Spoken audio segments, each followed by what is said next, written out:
여러분 히어로물 좋아하십니까? 여러분들은 어떤 히어로를 좋아하십니까?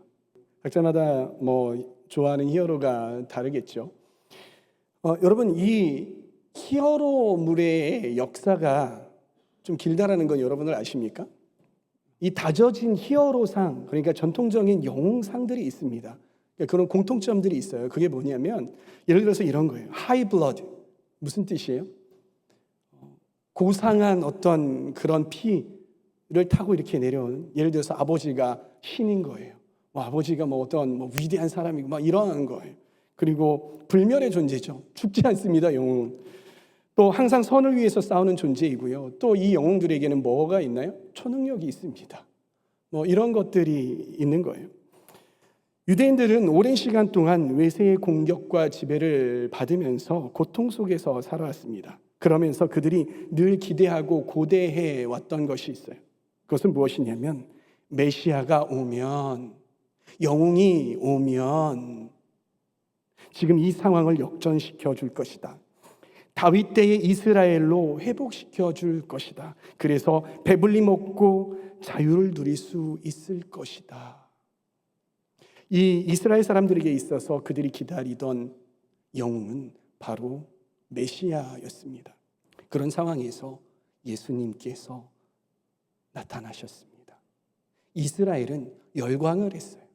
그도 그럴 것이 예수님은 물을 포도주로 바꾸어 버리는 초능력을 사용을 하셨죠. 보리떡 5개에 물고기 2마리로 장정만 해도 5,000명이 넘는 사람들을 먹이셨습니다. 그리고 귀신 들린 사람들을 회복시키셨어요. 그리고 병든 사람들을 또 회복시키셨어요. 하나님 나라에 대해서 우리가 머릿속에 그릴 수 있을 만큼 명확하게 말씀을 하셨죠. 이제 이 이스라엘 사람들은 준비가 됐다고 생각했습니다. 그것은 어떤 준비가 됐다고 생각을 했냐면 이 압제를 벗어나게 해줄 혁명을 우리가 가질 수 있는 그런 준비가 됐다고 생각을 했던 거예요. 그들은 예수를 따라서 목숨을 내놓고 혁명에 참여하기를 원했습니다. 그래서 새로운 시대, 새로운 환경, 그리고 새로운 지도자 밑에서 그 통치 속에서 살아갈 것을 기대하고 소망을 했었던 거죠. 그런데 그 영웅, 그 메시아가 어떻게 되었습니까? 십자가에 못 박혀 죽어버렸습니다. 많은 사람들이요, 십자가 목걸이를 하고 다녀요. 그리고 차에 보면 꼭 이렇게 앞에 유리창에 십자가가 걸려 있죠.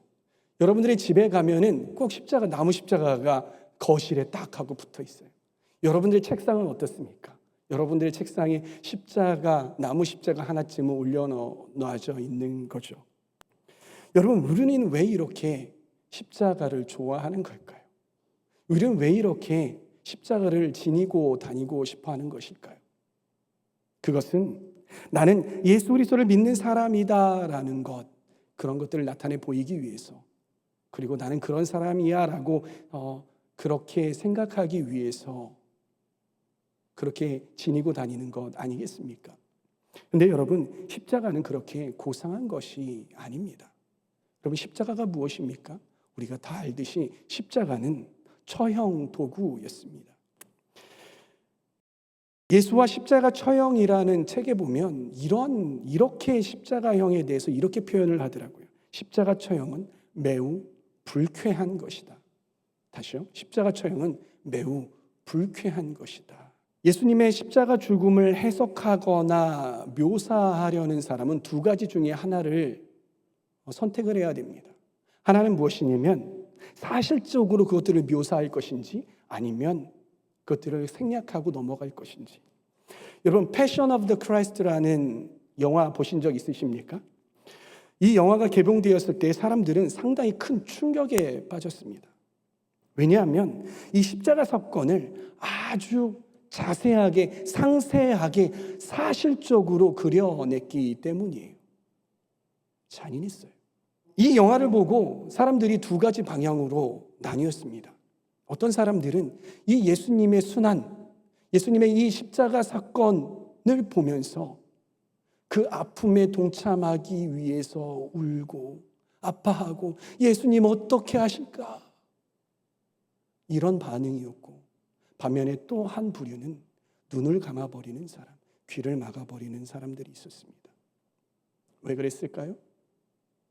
너무나도 잔인했기 때문이에요. 너무나도 사실적이었기 때문이에요.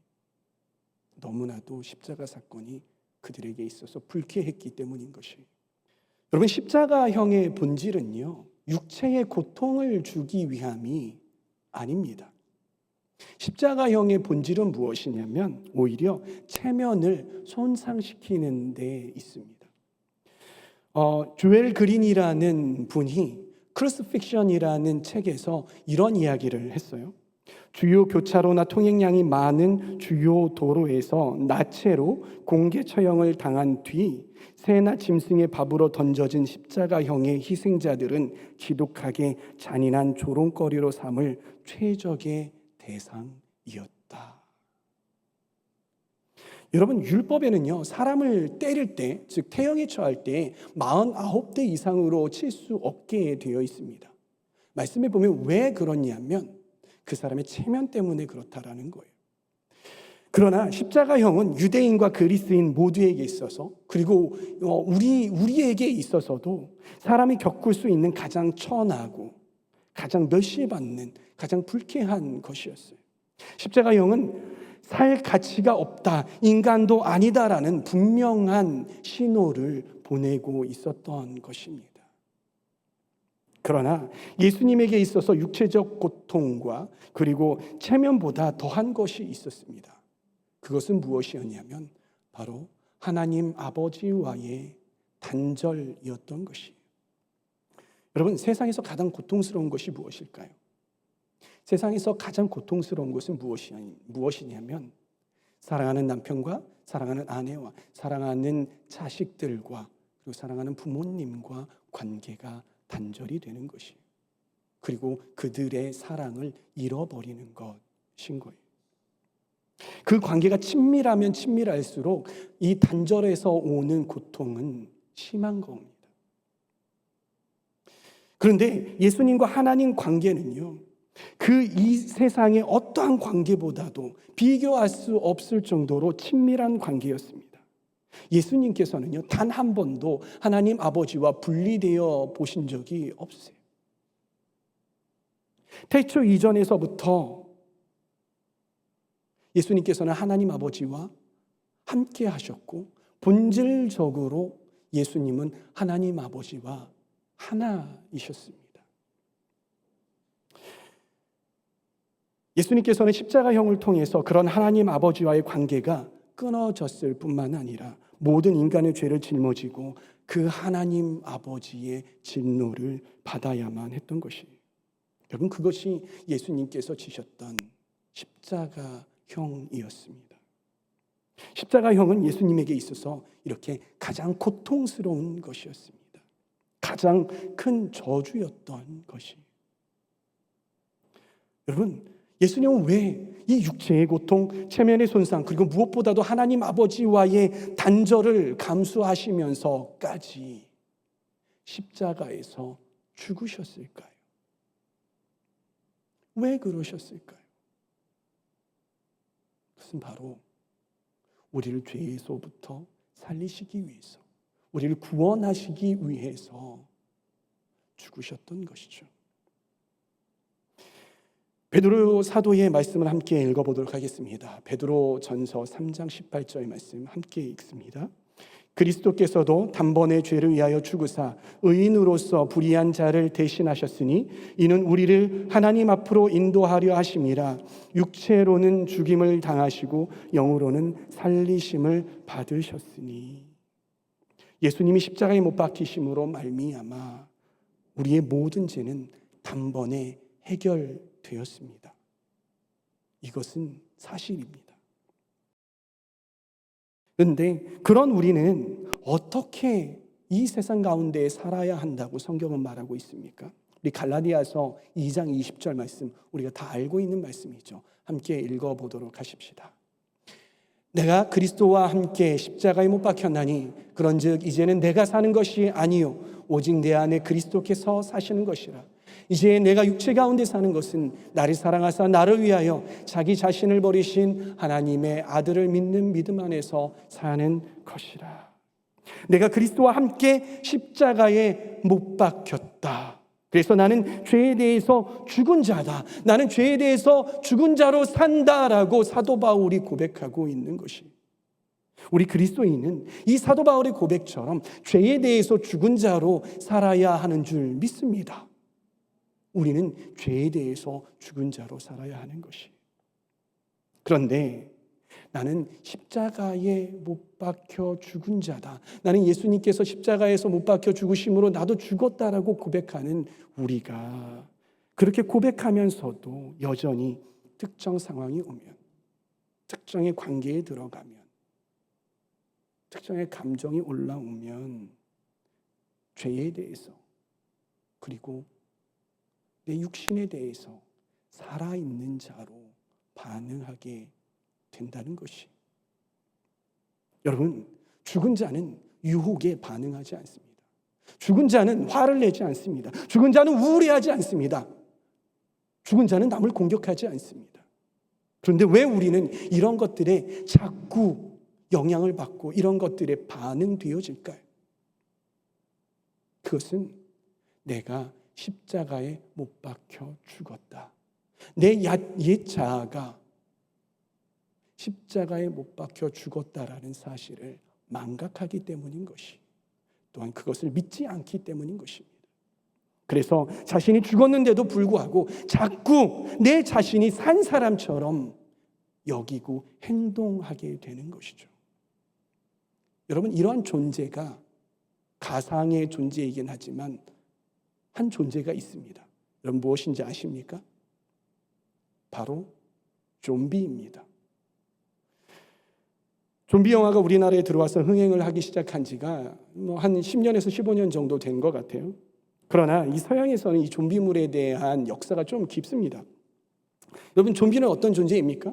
좀비는 영혼은 죽었는데 이 육체가 살아있는 것처럼 돌아다니는 존재예요. 그래서 어떤 특정의 육체의 반응이 오면은요, 그 반응에 대해서 공격하는 게 이 좀비인 것이죠.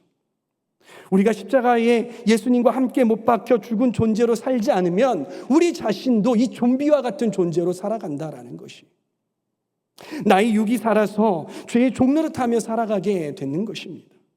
죽은 것 같더라도 특정 상황, 특정 관계, 특정 어떠한 환경에 우리가 노출이 되면 통제가 되지 않는 것입니다. 신앙이 발동이 되어야 되는데 신앙이 발동이 되는 것이 아니라 육체가 발동이 되고 죄가 발동이 되는 것입니다. 그런 육의 반응들이 통제가 되지 않는 것이죠. 그러면서 나 자신을 괴롭게 하고 그리고 주위 사람들을 괴롭게 하는 것입니다. 여러분, 우리 말씀 두 구절을 함께 보겠습니다. 로마서 6장 6절 말씀과 로마서 8장 13절 말씀입니다. 로마서 6장 6절 말씀은 형제님들이 읽어주시고 로마서 8장 13절은 자매님들이 읽어주시면 좋겠습니다. 자, 형제님들 시작.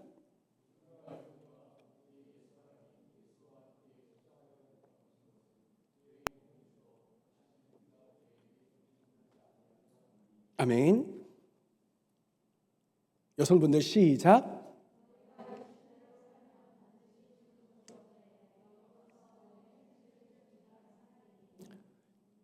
아멘. 여러분, 이처럼 이 말씀처럼 우리 그리스도인은 십자가에 옛사람과 자아를 못 박은 사람들이, 다시는 우리가 죄의 종노릇해서는 안 되는 그런 사람들이라는 거예요. 육신으로 살면은 안 되고 우리의 몸의 행실을 죽이며 살아가야 되는 그러한 존재가 바로 우리 그리스도인이라는 존재라는 것입니다. 그런데 여러분, 그게 말처럼 쉽습니까? 여러분, 살아보니까 그게 쉽던가요? 아니, 너무나도 어렵습니다.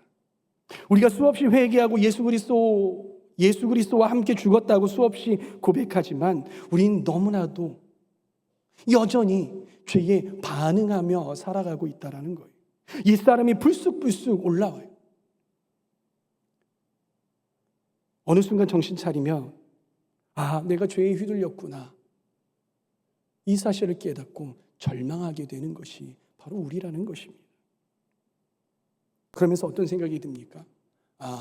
나는 여전히 못 죽는구나. 나는 여전히 못 죽는구나. 그러면서 십자가에 죽는 것, 십자가에서 죽은 삶을 포기하게 된다라는 것이. 여러분, 이럴 때 우리는 어떻게 해야 할까요? 그냥 우리는 그렇게 포기된 삶으로 살아내야 할까요? 우리 로마서 6장 11절 말씀을 함께 보도록 하십시다. 함께 읽습니다. 이와 같이 너희도 너희 자신을 죄에 대하여는 죽은 자요 그리스도 예수 안에서 하나님께 대하여는 살아있는 자로 여길지어다. 여러분, 우리가 기억해야 할 키워드가 있습니다. 이 말씀에서 우리가 기억해야 할 키워드가 있어요. 그 키워드는 무엇이냐면 바로 여길지어다, 여기다라는 것이. 이 여기다라는 말은요, 생각하다, 세다, 선언하다라는 거예요. 제가 NIV 성경으로 보니까 count라고 돼 있더라고요.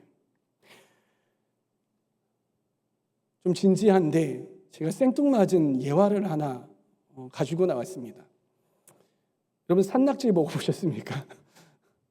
산낙지 먹어보셨어요? 산낙지를 시키면은요, 이 낙지를요 다 자릅니다. 다 잘라가지고 접시에다가 올려주고요, 그 위에다가 기름을 칠하고 그 위에다가 뭐 고추나 뭐 이런 것들 이렇게 올려놓고 먹으라고 갖다 줍니다. 그 요리가 어떻습니까? 여러분들 눈으로 딱 봤을 때 이 잘려진 조각들이요 막 움직이는 거예요. 막. 이 낙지 살았습니까? 죽었습니까? 이 낙지 살았습니까? 죽었습니까? 죽었죠. 우리는 압니다. 이 살아있는 것 같은 이 낙지의 다리 조각들이 시간이 지나면 움직임이 둔해지고 나중에는 움직이지 않는 것. 지금 아직 세포가, 그 세포는 살아있는 거 있지만 이 존재 자체가 죽었기 때문에 조금씩 하다가 죽는다는 거 우리가 알고 있는 거예요. 마찬가지로 예수 그리스도를 믿는 우리는 죽은 존재입니다. 다시 한번요. 예수 그리스도를 믿는 우리는 죽은 존재입니다. 육의 반응이 이 잘려진 산낙지가 움직이는 것처럼 우리가 이렇게 움직여도 우리는 십자가의 이미 죽은 존재라는 사실을 기억해야 하는 것이. 그리고 죄의 반응이 올라올 때마다 우리는 나는 그리스도와 함께 죽은 존재다라는 사실을 상기하고 기억하고 선언해야 하는 것입니다. 그럴 때 우리는 진정으로 십자가의 죽은 존재로 살아갈 수 있다라는 것이. 누군가는 이렇게 이야기합니다. 나는 예수님을 따르겠지만 끝까지 버틸 수는 없을 것 같아. 나 자신을 못 믿겠거든. 그분도 내 실패에 질리셨을 거야. 여러분, 우리는 너무나도 쉽게 새로운 삶을 포기하고 옛삶으로 회귀합니다. 하나님의 그 사랑과 은혜가 얼마나 크고 귀한 것인지 우리가 알면서도, 경험했으면서도 그 사랑을 놓아버릴 때가 얼마나 많은지 몰라요. 그런 우리를 바라보는 예수님께서 뭐라고 말씀을 하고 계실까요? 십자가에 계신 그 예수님께서 우리에게 뭐라고 말씀하실까요? 십자가에 달리신 예수님은 우리를 보면서 이렇게 말씀하실까요? 얘야, 더는 못 참겠다. 내 이 육체적인 아픔 내가 더는 못 참겠다. 나 이거 너무나도 창피하고 내 체면이 구겨서, 내가 신으로서 체면이 구겨서 내가 더는 여기서 못 참겠다. 내가 하나님 아버지하고 끊어지는 이 아픔 속에서 이게 너무나도 괴로워서 나는 더는 못 참겠다. 나 내려가야겠다. 정말 미안하다. 이러고 내려오셨습니까? 아니요. 그러지 않으셨어요. 예수님께서 뭐라고 하셨습니까? 다 이루었다. 다 이루었다. 그렇게 예수님께서는 십자가에서 마침표를 찍어주셨습니다.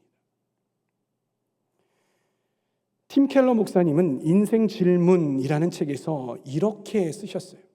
예수님이 고난과 십자가를 피하셨다면 우리에게는 구원이 없고 형벌만 남았을 것이다. 우리를 향한 사랑으로 우주 최악의 일까지 다 감당하시고도 그 사랑은 요지부동이었다. 사랑하는 청년 여러분, 예수님께서는 우리를 그 사랑으로 끝까지 사랑하셨습니다.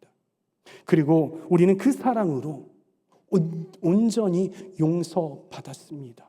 우리는 온전히 용서가 된 존재들입니다.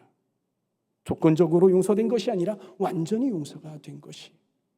그러기에 그 사랑을 경험해 보아서 안다면 우리는 우리 자신을 포기해서는 안 된다는 것이. 우리는 그 어떤 수치심과 고통이 따를지라도 끝까지 나를 용납하시고 용서하신 그 예수님 앞에 끊임없이 나아가는 것을 포기하지 말아야 한다는 것입니다. 그래서 예수님께서 십자가에 온전히 죽으셨듯이 우리 또한 온전히 죽은 존재가 되어야 한다는 것입니다. 우리의 삶이 주님 앞에 다 이루었다의 삶이 되어야 하는 것입니다. 사랑하는 청년 여러분, 우리는 예수님과 함께 십자가에 못 박혀 죽은 존재들입니다. 그러나 때로는 죄와 옛사람, 혈기, 감정에 반응하는 모습을 우리가 보게 되죠. 그리고 그럴 때마다 사탄은 우리가 십자가에 죽은 존재가 아니라고 속삭여 옵니다. 그럴 때 우리는 어떻게 해야 합니까? 그럴 때마다 우리는 선언해야 합니다. 우리는 여겨야 하는 것입니다. 나는 그리스도와 함께 십자가에 못 박혀 죽었다. 나는 나의 옛사람은 죽었다. 나의 자아는 죽었다. 나는 완전히 새 사람이다 라고 우리는 선언해야 한다는 것입니다. 고린도후서 5장 17절 말씀 함께 읽습니다. 그런즉 누구든지 그리스도 안에 있으면 새로운 피조물이라. 이전 것은 지나갔으니 보라 새 것이 되었도다. 이렇게 끊임없이 믿음으로 선언하며 그 사랑에 복종하며 새로운 존재로서 살아가시는 저와 우리 사랑하는 주임제교회 하울림 청년부 다 되시기를 바랍니다. 포기하지 마십시오. 날마다 십자가의 죽은 자로서 살아가십시오. 그래서 여러분을 하나님께 의의 무기로 드리십시오. 아멘.